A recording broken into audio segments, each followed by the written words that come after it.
Dhanik Bharat educational institutions inter IIT JEE NEET admission open. నెల నెలా వచ్చే వృద్ధాప్య పెన్షన్ డబ్బులతో పూట గడుపుకునే ఓ సామాన్య వృద్ధుడికి ఊహించని వింత అనుభవం ఎదురైంది. పింఛన్ డబ్బులు డ్రా చేసుకుందామని వెళ్లిన ఆ పెద్దాయన బ్యాంక్ బ్యాలెన్స్ చూసి అక్కడి సిబ్బందికి ఒక్కసారిగా కళ్ళు బైర్లు కమ్మాయి. ముఖ్యంగా ఆయన ఖాతాలో డబ్బులు ఎన్ని ఉన్నాయో చెప్పగా ఆ వృద్ధుడు కూడా షాక్ అయ్యాడు. ఆయన 10,000 లక్షో కాదు, ఏకంగా 759 కోట్ల రూపాయల భారీ నగదు కనిపించింది. అంతేకాదు ఆయన కుమారుడి అకౌంట్లో కూడా అక్షరాల అంతే మొత్తం జమ కావడంతో అధికారులు సైతం విస్మయానికి గురయ్యారు. బ్యాంకింగ్ వ్యవస్థలో సాంకేతిక లోపం కారణంగా వెలుగు చూసిన ఈ సంచలన ఘటన బీహార్ రాష్ట్రం ముజఫర్పూర్లో చోటు చేసుకుంది. ముజఫర్పూర్ ప్రాంతానికి చెందిన 82 ఏళ్ల కామేశ్వర్ మిశ్రా అనే వృద్ధుడు వృద్ధాప్య పెన్షన్ తీసుకుంటున్నాడు. ఈ క్రమంలోనే తన పెన్షన్ డబ్బులు డ్రా చేసుకోవడానికి స్థానికంగా ఉన్న కామన్ సర్వీసెస్ సెంటర్కి అతను వెళ్ళాడు. తనకు రావాల్సిన పెన్షన్ నగదును తీసుకున్న అనంతరం తన ఖాతాలో ఇంకా ఎంత డబ్బు మిగిలి ఉందో చెక్ చేసి చెప్పాలని అక్కడి సిబ్బందిని కోరాడు. మిశ్రా అభ్యర్థన మేరకు సిబ్బంది ఆన్లైన్లో బ్యాలెన్స్ చెక్ చేయగా స్క్రీన్ మీద 759 కోట్ల 69 లక్షల 51,951 రూపాయలుగా కనిపించింది. ఆ అంకెలు చూసి పెద్ద ఆయనతో పాటు సిఎస్సి సిబ్బంది కూడా అవాక్కైపోయారు. ఒక సామాన్య వృద్ధుడి ఖాతాలో 100 కోట్ల రూపాయలు ఎక్కడి నుంచి వచ్చాయన్నటువంటి ఆశ్చర్యంలో ఉండగానే అతని వెంట ఉన్న దివ్యాంగుడైన కుమారుడి బ్యాంకు ఖాతాను కూడా సిబ్బంది పరిశీలించగా ఆశ్చర్యకరంగా ఆ కుమారుడి అకౌంట్లోనూ సరిగ్గా 759 కోట్ల రూపాయల బ్యాలెన్స్ ఉన్నట్లుగా ఈ నేపథ్యంలో అక్కడ కనిపించింది. గతంలో కూడా దీనికి సంబంధించి ఒక విద్యార్థిని ఖాతాలో కూడా 759 కోట్ల రూపాయల సంబంధించి మనం చూసాం. ఈ ఘటన పర్టికులర్గా బీహార్లోనే ఎందుకు ఈ పరిస్థితులు చోటు చేసుకుంటున్నాయని కూడా విమర్శలైతే వ్యక్తమవుతున్నాయి. దీనికి సంబంధించి అన్ఐడెంటిఫైడ్ ఖాతాగా దీన్ని సైబర్ మోసగాళ్లు బ్యాలెన్స్ ఉంచడానికి చేస్తూ ఉన్నారా, లేకపోతే అది వేరే వారి నగదా? టెక్నికల్ ఎర్రర్ అయితే ఈ స్థాయిలో ఒకే ప్రాంతానికి చెందినటువంటి వారి ఖాతాల్లో డబ్బు పడేటువంటి పరిస్థితి అయితే ఉండదు. కానీ పర్టికులర్గా ఎందుకు ఆ విధంగా చూపిస్తోంది అంటే కేవలం నిమిషాల వ్యవధిలోనే తండ్రి కొడుకుల ఇద్దరి ఖాతాలో కలిపి ఏకంగా 1,500 కోట్ల రూపాయలకు పైగా నగదు జమైనట్లుగా సిబ్బంది గుర్తించి అవాక్కైనటువంటి సిచ్యువేషన్. వెంటనే తేరుకున్నటువంటి సిఎస్సి నిర్వాహకులు ఈ ఊహించని పరిణామంపై స్థానిక పోలీసులకు సంబంధిత బ్యాంక్ అధికారులు హుటాహుటిన సమాచారం అందించారు. ఆ రంగంలోకి దిగినటువంటి అధికారులు ఇది ముమ్మాటికి బ్యాంకింగ్ సర్వర్లోని సాంకేతిక లోపం వల్ల జరిగిన పొరపాటేనని ప్రాథమికంగా అయితే నిర్ధారించారు. 2 ఖాతాలకు ఇంత పెద్ద మొత్తంలో డబ్బులు ఎక్కడి నుంచి బదిలీ అయ్యాయి, అసలు ఈ పొరపాటు ఎక్కడ జరిగింది అన్న కోణంలో పోలీసులు, ఐటీ నిపుణులు లోతైన దర్యాప్తునైతే కొనసాగిస్తున్నారు. ఈ విషయంపై కామేశ్వర్ మిశ్రా మాట్లాడుతూ తన ఖాతాలో ఇంత భారీ మొత్తం ఎలా వచ్చిందో అర్థం కావడం లేదని అన్నారు. ఇందులో ఏదైనా పొరపాటు జరిగి ఉంటుందని సంబంధిత బ్యాంక్ అధికారులు వెంటనే దీనిపై విచారణ జరిపి తప్పును సరిదిద్దాలని కూడా కోరారు. ఈ విషయాన్ని అధికారుల దృష్టికి తీసుకువెళ్లాలనే ఉద్దేశంతోనే తాను బహిరంగంగా చెప్తున్నానని వివరించారు. అయితే ఈ ఘటనపై బ్యాంకు నుంచి ఇంతవరకు ఎలాంటి అధికారిక స్పందన రాలేదు. ప్రాథమికంగా ఇది సాంకేతిక లేదా బ్యాంకింగ్ వ్యవస్థలోని గ్లిచ్ వల్ల వచ్చి జరిగి ఉండవచ్చని కూడా భావిస్తున్నారు. అసలు కారణం తెలియాలంటే బ్యాంక్ అధికారులు స్పందించాల్సి ఉంటుంది.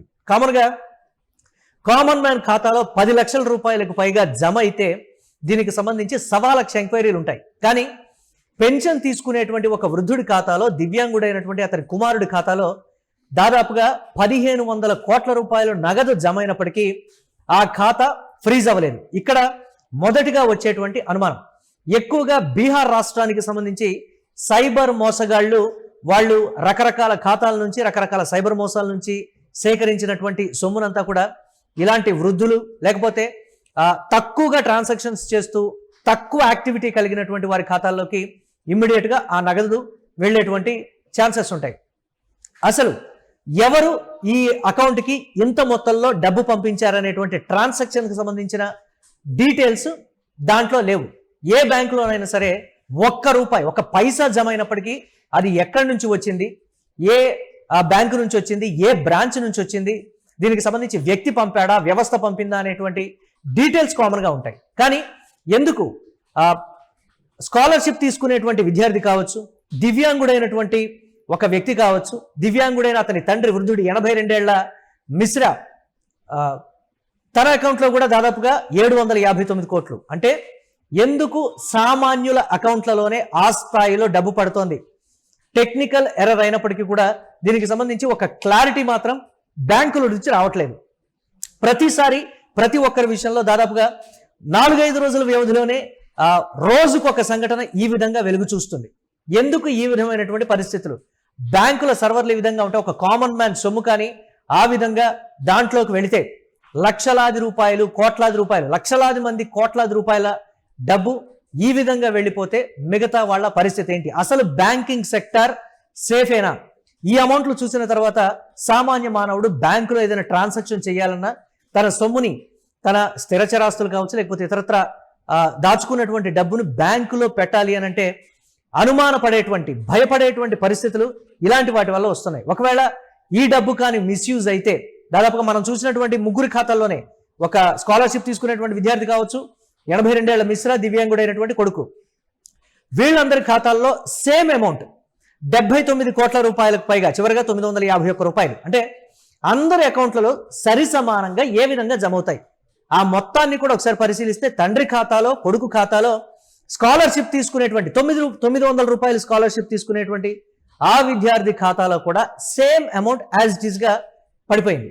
అంటే ట్రాన్సాక్షన్ విషయం కావచ్చు, ఫలానా నుంచి వచ్చిందనేటువంటి డీటెయిల్స్ కూడా బ్యాంకులు చెప్పడానికి నిరాకరిస్తున్నాయి అని అంటే ఇంత పెద్ద మొత్తం పడినప్పటికీ కూడా అంటే ఇన్కమ్ ట్యాక్స్కి సంబంధించి వారు ఎందుకు దృష్టి సారించలేదు, ఈ ట్రాన్సాక్షన్ వారి దృష్టికి ఎందుకు వెళ్ళలేదు అనేది పలు రకాలైనటువంటి అనుమానాలు అయితే వ్యక్తమవుతున్నాయి. చూడాలి.